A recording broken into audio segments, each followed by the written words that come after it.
পারমাণবিক অস্ত্র তৈরির মূল উপকরণ ইউরেনিয়ামের মজুদ বাড়িয়েই যাবে ইরান।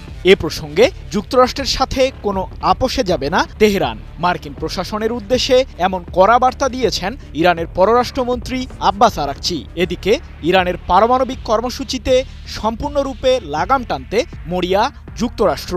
এমন পরিস্থিতিতে সামনে এসেছে ইরানকে ঘিরে মার্কিন প্রেসিডেন্ট ডোনাল্ড ট্রাম্পের বোমা হামলার হুমকির বিষয়টি। পারমাণবিক অস্ত্র বানাতে ইরান সফল হলে ভেঙে পড়বে মধ্যপ্রাচ্যে যুক্তরাষ্ট্রসহ পশ্চিমাদের নিয়ন্ত্রণ বলয়। সেই সাথে ইসরায়েল ও উপসাগরীয় আরব তেল উৎপাদনকারী দেশগুলোকে হুমকির মুখে ফেলবে ইরানের পরমাণু বোমা, যার ফলে অস্ত্র প্রতিযোগিতায় নেমে পড়বে পুরো মধ্যপ্রাচ্য।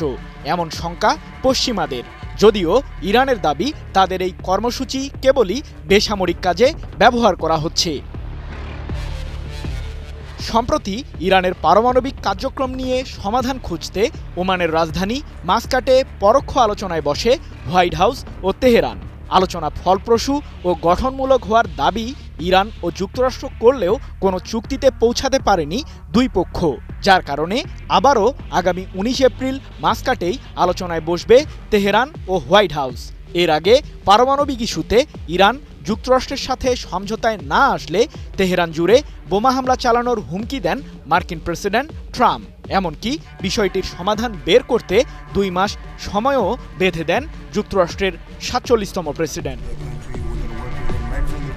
দ্বিতীয় দফার আলোচনা শুরুর আগে রাশিয়া সফরে যাওয়ার সিদ্ধান্ত নিয়েছেন ইরানের পররাষ্ট্রমন্ত্রী আব্বাস আরাকচি।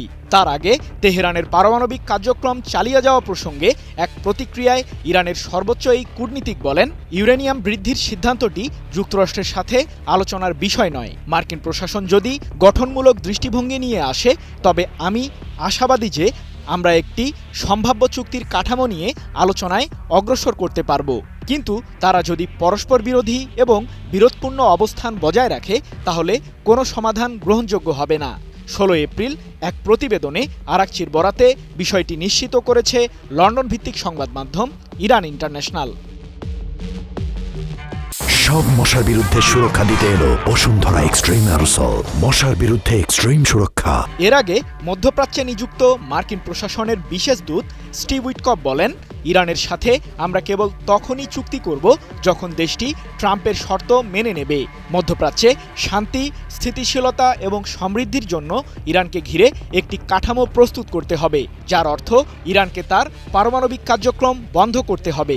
প্রেসিডেন্ট ট্রাম্প আমাকে এটি করতে বলেছেন। সৃজন মাহমুদ, নিউজ 24।